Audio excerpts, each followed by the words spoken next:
Good afternoon, everybody, and welcome to the NCAA Division I Women's Basketball Tournament Seattle Regionals here at Climate Pledge Arena and practice day press conferences for Seattle Region 3. Joining us now from Virginia Tech, head coach Kenny Brooks. Coach, if you want to begin with the opening statement, and then we will open the floor to questions. Obviously, we're thrilled to be here. I think we deserve to be here. The kids have done a tremendous job all year long. Been extremely resilient and just really inventing themselves and reinventing themselves when they had to. But been one of the most enjoyable seasons that I've ever had, just because of the kids' ability to adapt. They work hard, they play hard, very professional in what they do. So good road to get here, tough road to get here. We've been playing extremely well as of late, and it's been a lot of fun watching them grow.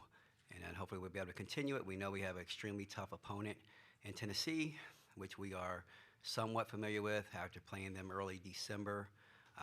It's kind of crazy because we played them more than we played some of the ACC teams in our league in the last year or so. But it's been great for us, great preparation, but we're looking forward to tomorrow. Raise your hand if you have a question, and Kelly and Bess will bring the mics around. Start over there. Hey, Coach. Matthew Walter with the Next. I just want to ask you, being a Virginia guy, right? You're born in Virginia. You played at JMU. You've coached JMU, VMI, now Virginia Tech. What would it mean to you to get this program to its first Elite Eight ever, and just how much it would mean to the state and just your background? I mean, a lot. I mean, I am a Virginia guy. It's kind of crazy. I almost have 30 years in Virginia retirement system just because everywhere I've worked, it's been within a 2-hour radius. And I've never been afraid to venture away, but it just seems like everything that was happening to me and for me was right in this area in the Commonwealth. So very proud. I grew up watching teams, players from the Valley. Ralph Sampson's a good friend of mine. Dale Curry is a good friend of mine. Both of them are Valley guys who represented 2 of the state programs in Virginia. Always had pride for schools in Virginia, and been very fortunate to have opportunities in the state, but also take that very personal, and I want to bring a lot of good things to the programs I represent, and been fortunate enough to be able to do that. So just the way that it's happened, but you know, it's really a cool story, and it really something I'm very prideful of. Doug? Hey, Coach. Doug Feinberg, DAP. Okay. Along those lines, you've talked many times before, but the stage gets bigger now. I believe you're the second black male coach to reach the Sweet 16 since the field expanded to 64. How big is that for you and for just the future of potentially black male coaches in the NCAA tournament? Huge. You know, and obviously it's a topic that I don't shy away from. I do know that when I was trying to make a name for myself, there wasn't very many people that were doing it or advocating for people to look like me. And in this profession, I think that we belong. You know, I think that there's a place for black males to come in and be a positive influence.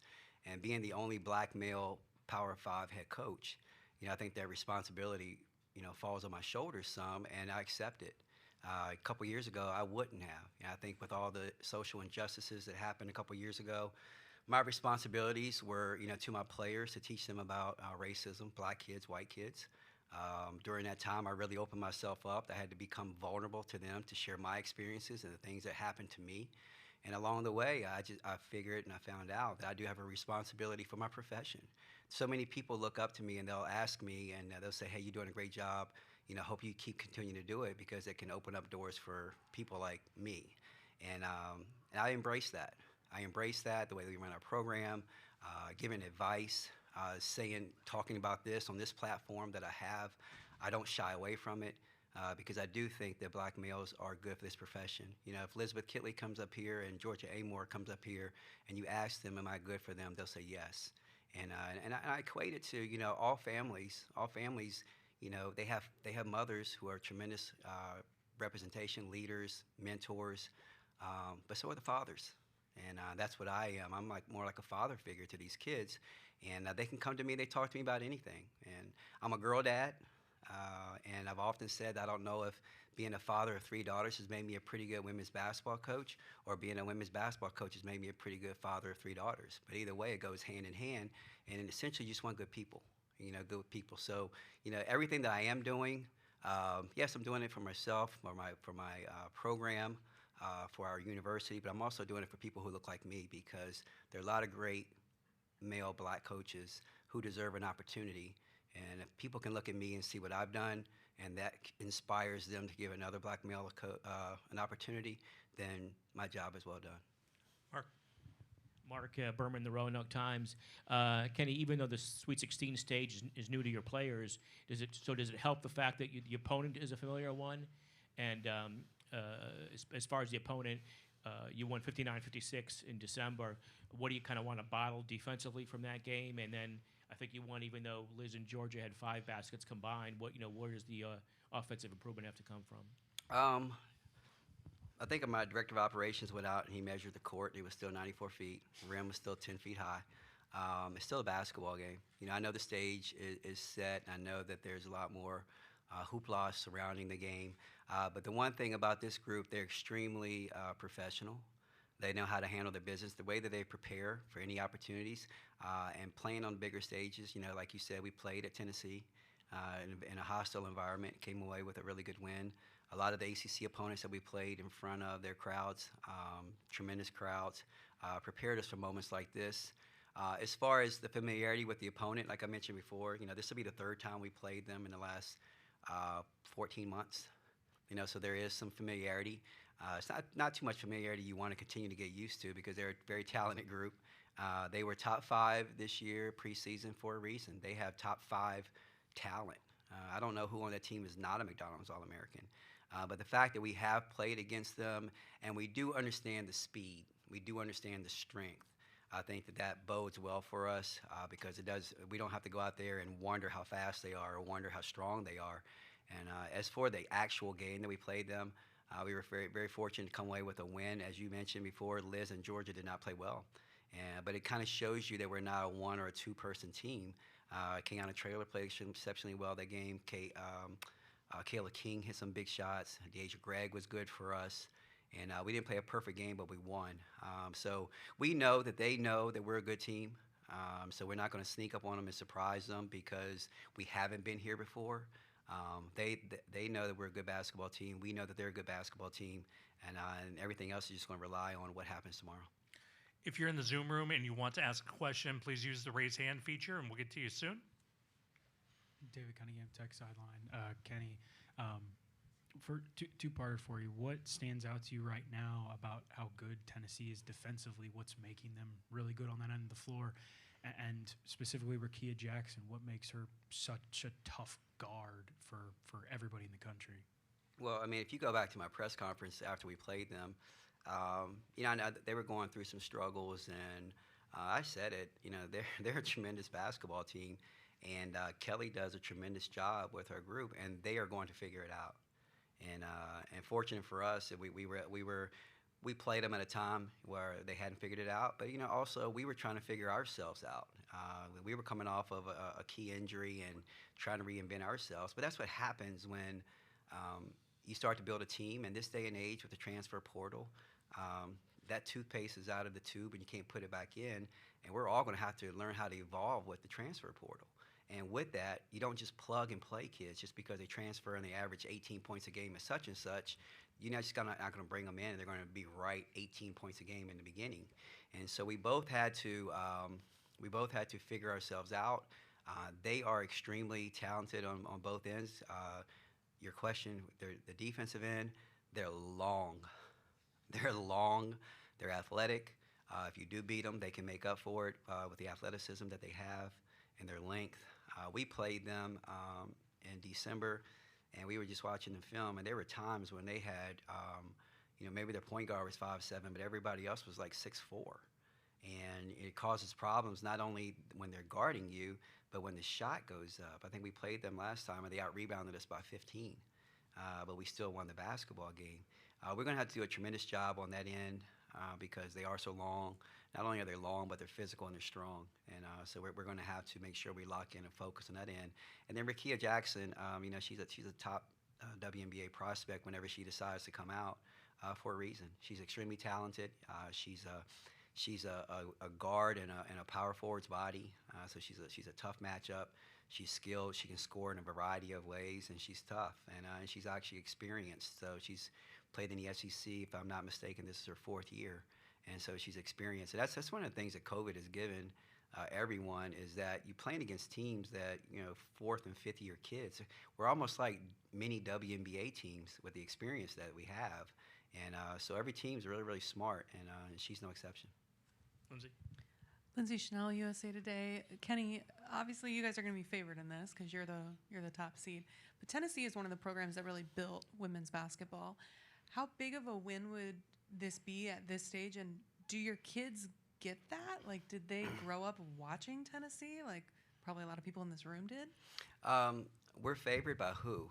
Because if you listen to the analysts, nobody's favoring us. I mean, heck, they even give us Andrea Carter, who's a Tennessee grad.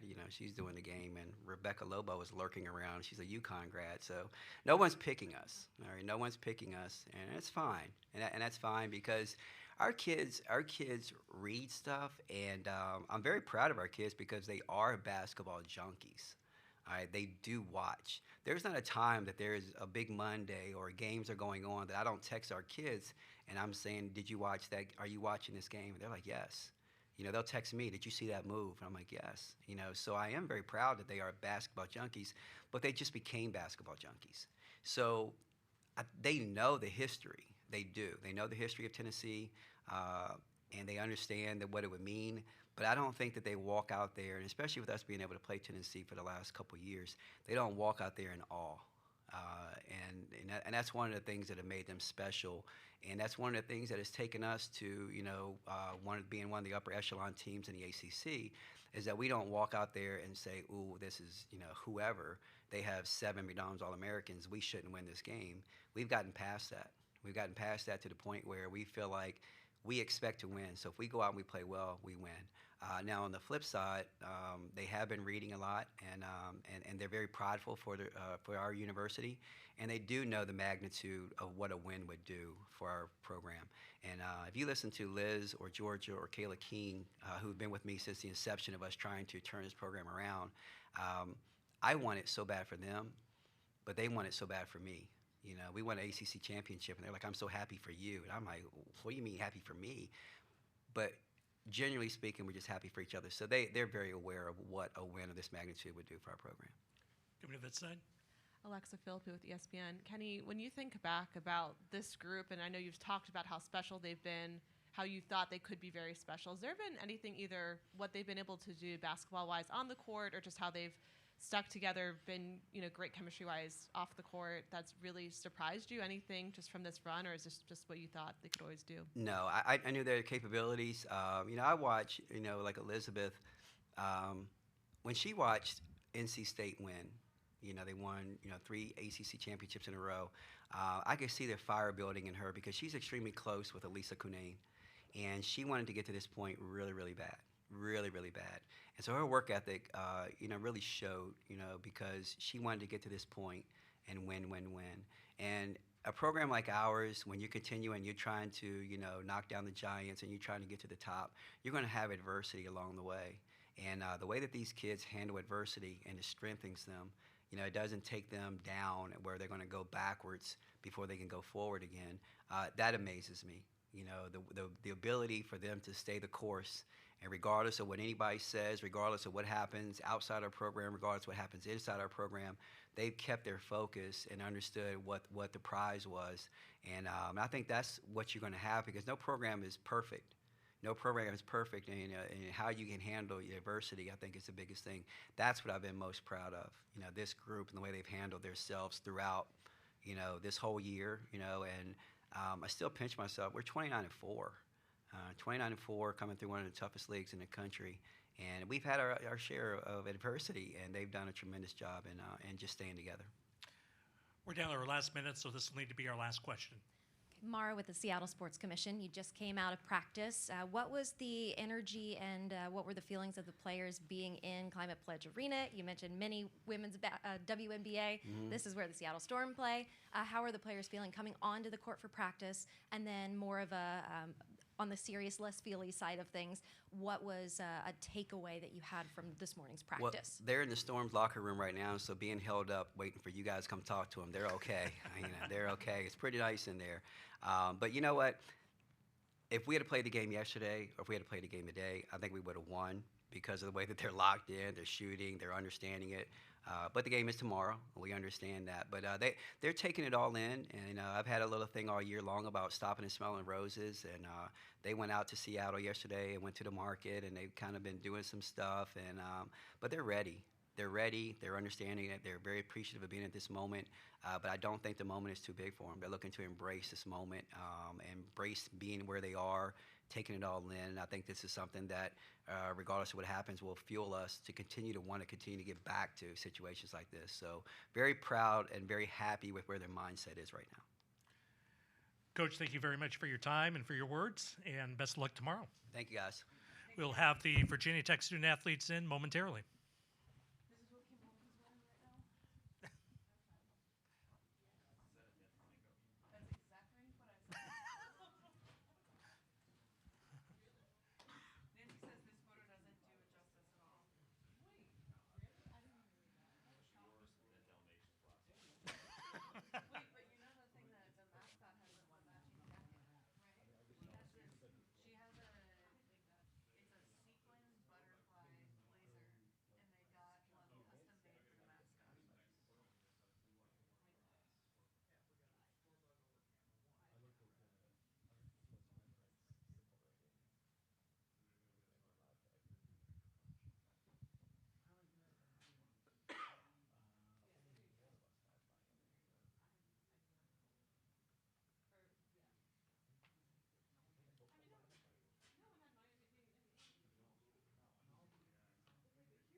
All right, joining us now are Virginia Tech student athletes Taylor Soule, Elizabeth Kitley, and Georgia Amoore.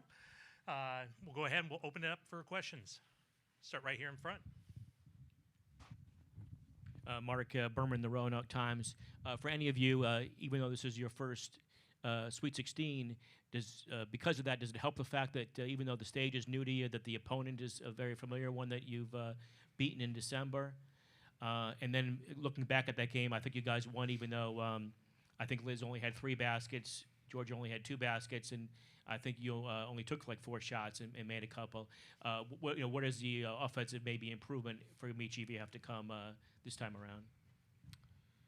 I think we know that we definitely didn't play very well that game. We tried to celebrate that win, but most importantly, we tried to learn from it because we knew that we could have done a lot of things a lot better. So I think in this game, we've looked back on that and we know what we need to do better. And I think we've also just gotten a lot better as a team since then. We play with a lot more confidence and I think a lot more intensity than we were at that time. So if we just come out how we have been the last 12 or whatever games where we've been playing really, really well, I think that we'll just be a lot better as a whole. Over here. Ladies, Matthew Walter with the Next. I want to ask you, last year you guys lost in the first round of Florida Gulf Coast. Just to be where you are now, how much has that been a fueling point for you, and just how much does the chance to take Virginia Tech to their first ever Elite Eight push you guys just as extra motivation going into tomorrow's game? You were there. Taylor, why don't He you take wasn't this there. one first? I was not a part of the team last year, so I'm gonna pass it off to these wonderful ladies over here. You go. I would say the Florida Gulf Coast game, obviously. I mean, they're a good team. I'm not going to deny that. Really good team, really well coached. But I think just that game, it was, I don't know if it was like a lack of aggression or like a confidence or whatever we had, but it just wasn't really like us in a sense that we just didn't come out firing. And every game in the tournament is really important. You have to play with such high intensity and anything can happen. Obviously, we got upset, and I think it's been heavy on my mind since, but it's not really necessarily a deterrent, more of a motivator. Go Lindsay. Oh, go Doug first, and then Lindsay. Doug Feinberg, the AP. Taylor, a question for you, and then a question for either Liz or Georgia. Taylor, you entered the transfer portal and had a success story coming to Virginia Tech. There's 1,000 kids in the portal, or there will be soon enough. What would you suggest, or what would you give advice? What advice would you give to one of them that's looking to transfer now that worked for you? I would say keep the people around you, keep it small. Sometimes I think you want to ask your friends, where should I go, what should I do? But at the end of the day, it's you and your new family that you're going to be a part of, and you have to do what's best for yourself. And so whatever reason you have for leaving a school, you just have to go with your gut. You got to go with your heart. And I got lucky to find a place where I don't just have great teammates, but I'm surrounded by great people every day. And so I really just got that because I went with my gut. Thanks. And for George and Liz, I think I read that you guys' goal was to reach the Sweet 16 and win the ACC championship coming into the season. Well, you've done that both now. So when did you change the goals now? And what is the new goal for this team? I think after, or maybe like towards the end of the conference play, we knew that we had the ability to go farther than the Sweet 16. I think that we had just been playing so well, we didn't feel like, anyone could come in our way. But still, we were taking it game by game. Once we got the ACC championship, I was still saying, I want to get to Sweet 16 because that was something that I'd never done before. But now that we're here, obviously, our goal is to win the next game and the game after that, but we're still just taking it game by game. So right now our team goal is just to beat Tennessee tomorrow. I think also a big motto that we've been saying is that we didn't come this far just to come this far. Yeah. Why not try our hardest, hard out, yeah. Lindsay Schnell, USA Today. Liz, you have a COVID year, right? Yeah. That you could take? Mm-hmm. Have you made a decision yet? I'm going to wait until after the season. Okay. Tim. Tim Booth from the AP. Georgia, 19 threes the last time out. Is it hard to take 19 threes in a game?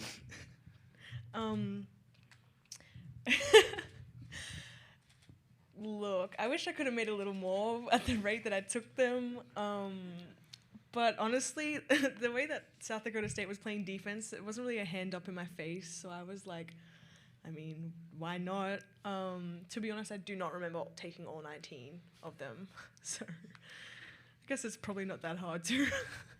As her teammate, I feel like we passed her the ball pretty frequently, expecting and kind of needing her to take the three. So, yeah, I think to some people they might think that 19 threes out of a player is a bit much, but the way that our offense runs, if she's not taking them, we're kind of in trouble. So, Georgia, keep shooting.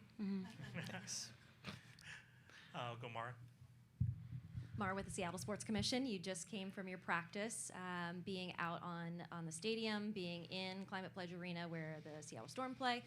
Were you working on threes, or what were some of your core focuses? And then what's this energy like coming off of your practice now? Yeah, we begun regular shooting, get some mid-range, some threes, getting rhythm. Then we did some transition things, get a wind under us, and then went through scout out in Tennessee.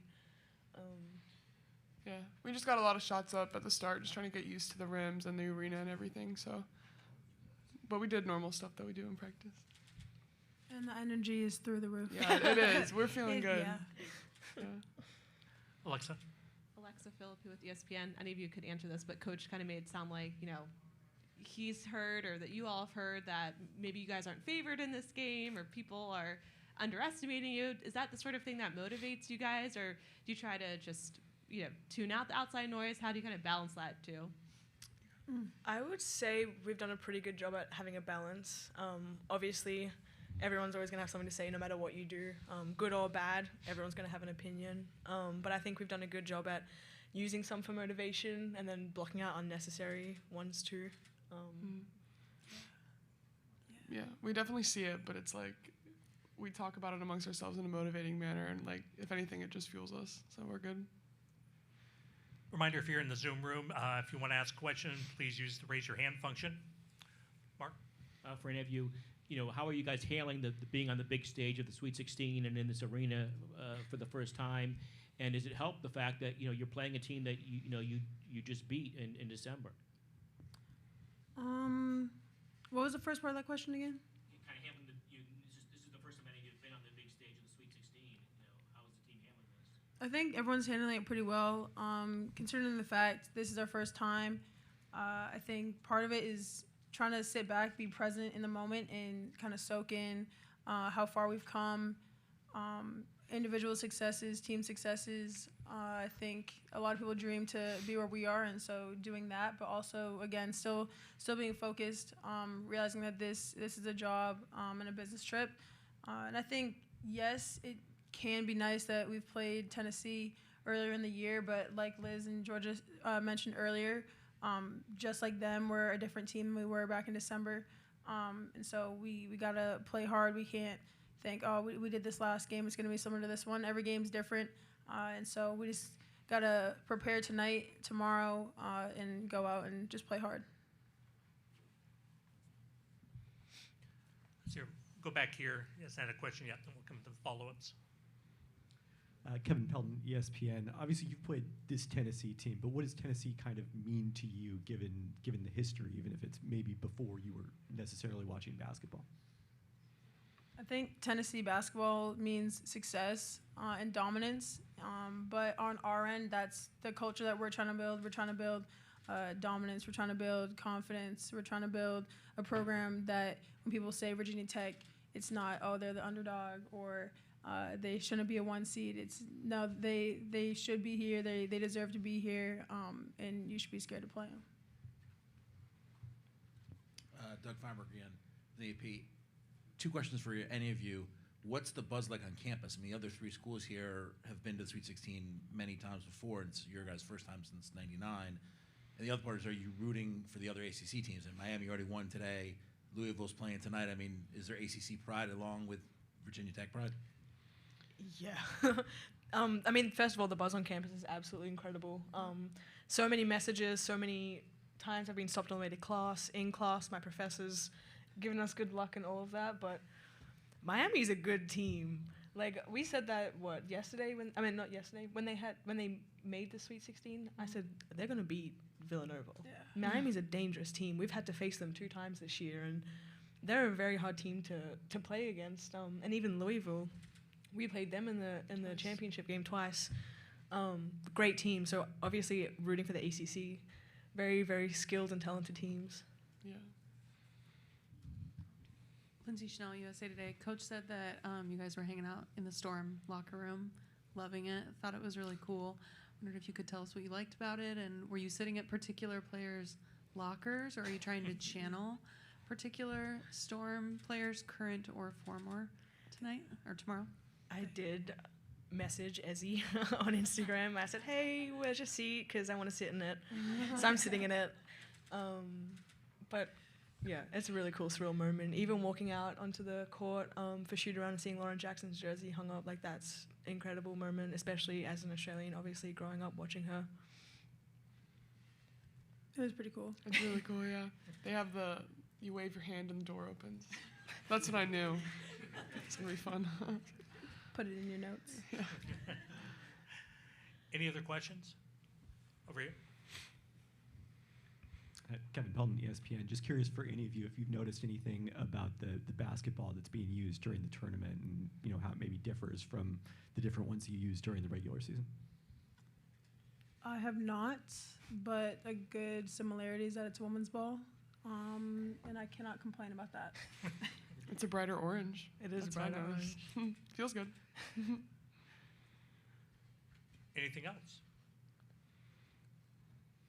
All right, Taylor, Elizabeth, Georgia, thank you very much. Best of luck tomorrow. Thank you. Reminder on the tip-off times for the regional games this evening. 4:30 p.m. will be Colorado against Iowa, and at 7 o'clock, Ole Miss against Louisville.